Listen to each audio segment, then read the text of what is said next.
रामायण हा प्रभू श्रीरामांच्या जीवनाचा प्रवास नसून सदाचार, कर्तव्य भावना आणि सत्याच्या मार्गावर चालण्याचा संदेश देणारा जीवन मार्ग आहे।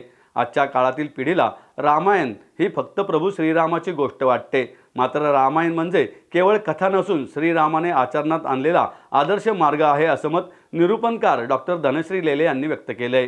ग्रंथपारायण दिंडी पुणेच्या वतीने अयोध्ये येथे झालेल्या रामरक्षा पठण वर्षपूर्ती चातुर्मासातील व्रताची सांगता आणि घरोघरी रामरक्षा स्तोत्र पठणाच्या संकल्पपूर्तीनिमित्त सदाशिवपेठेतील गीता धर्म मंडळ येथे कार्यक्रमाचे आयोजन करण्यात आलं। कार्यक्रमाला परिमंडल 1 चे पोलीस उपायुक्त कृषिकेश रावले, राष्ट्रीय स्वयंसेवक संघ कसबा भाग संघचालक प्रशांत यादव, डॉक्टर संजीव डोळे, संस्थेचे वीरेंद्र कुंटे, नंदकुमार देव आदी उपस्थित होते। यावेळी देव, देश आणि धर्मासाठी कार्य करणाऱ्या संस्था आणि शालेय संस्थांचा सन्मान करून त्यांना मदत निधी प्रदान करण्यात आला। श्री यशोधन नागरी सहकारी पतसंस्था पुणे व चौफेर प्रतिष्ठान यांचे सहाय्य लाभले। डॉक्टर धनश्री लेले म्हणाल्या, जीवनात वेळेचे खूप महत्त्व सांगितले आहे। जर आपण ठराविक वेळेनुसार आहार घेतला तर शरीरात जैविक घड्याळे तयार होतात आणि त्या विशिष्ट वेळीच आपल्याला भूक लागते। म्हणून उपासना देखील ठराविक वेळेला केल्यास मनालाही त्या वेळेची सवय लागते आणि उपासनेची भूक निर्माण होते। ज्या वेळेला आपण नियमित उपासना करतो त्या वेळेला परमेश्वरही आपल्या भक्तीची वाट पाहतो। आपण त्या वेळेला उपासना न केल्यास परमेश्वरच आपल्या नावाने हाक मारतो, असेही त्यांनी सांगितले। प्रशांत यादव म्हणाले, आपल्या ग्रंथांमध्ये कर्तव्याचा स्पष्ट उपदेश देण्यात आला आहे। देव, देश आणि धर्म ही जीवनशैली प्रत्येकाने मनापासून स्वीकारली पाहिजेत आणि ती दैनंदिन व्यवहाराचा भाग झाली पाहिजेत। वीरेंद्र कुंटे म्हणाले, अयोध्ये येथे झालेल्या रामरक्षा पठण वर्षपूर्ती चातुर्मासातील व्रताची सांगता आणि घरोघरी रामरक्षा स्तोत्र पठणाच्या संकल्पपूर्तीनिमित्त कार्यक्रमाचे आयोजन करण्यात आलं। यानिमित्त प्रत्येक घरात रामरक्षा पठण झाले पाहिजेत या संकल्पाची पूर्ती झाली असली तरी देखील पुढे देखील हे कार्य असे सुरू राहावे व जास्तीत जास्त नागरिक या संकल्पात जोडले जावेत असे प्रयत्न करू, असेही त्यांनी सांगितले। दिवसभर माझ्या मनामध्ये संकल्प, व्रत आणि पूर्ती हे 3 शब्द फिरतात।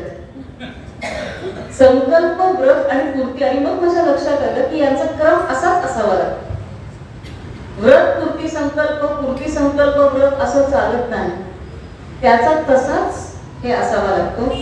कारण आधी संकल्प करावा लागतो। संकल्प म्हणजे काय तर सम्यक रीतीने केलेली कल्पना। संकल्प याचा अर्थ सम्यक रीतीने केलेली कल्पना। कल्पना म्हणजे मनातली कल्पना नव्हे तर चांगल्या रीतीने केलेला विचार आणि त्या विचारातून निर्माण झालेली इच्छा। आता आपण इथे खाडे सरांचं ऐकलं, मंगेश दादा बोलले, केंजळे सर त्यांनी सांगितलं, कुणाच्या तरी मनामध्ये एक चांगला विचार निर्माण झाला की आदिवासी मंडळींसाठी काही करावं, मतिमंद मंडळींसाठी काही करावं, धर्मांतरण जे इतक्या मोठ्या प्रमाणात घडतंय त्याच्या विरोधात आपण काहीतरी सुरू करावं। हा विचार मनात आला, हा फक्त विचार नसतो, हा सम्यक विचार असतो, आजच्या काळाला जाणारा विचार असतो, संगत विचार असतो आणि म्हणून त्या कल्पनेला आधी सम येतो आणि तो संकल्प होतो। त्यामुळे आधी संकल्प करावा लागतो, इच्छा मनात निर्माण व्हावी लागते। पण मनातली प्रत्येक इच्छा आपण संकल्प म्हणून करत नाही। संकल्प करताना जसं आता आपण जे भारत मातेच्या चरणावरती पाकळ्या पाहिल्या तसं आपल्याकडे सांगितलंय की संकल्प करताना हातात पाणी घ्यावं आणि मग संकल्प करावा। का बरं पाणीच का घ्यावं? याचं कारण असं आहे की पाण्याला स्फूर्ती आहे असं आपल्याकडे म्हणतात आणि म्हणून कुठलाही संकल्प करत असताना पाणी घेतलं जातं, अर्घ्य देताना पाणी घेतलं जातं, त्याला स्फूर्ती आहे असं म्हटलंय। म्हणजे तुम्ही विसरला तरी पाणी उद्या तुम्हाला लक्षात आणून देणार आहे।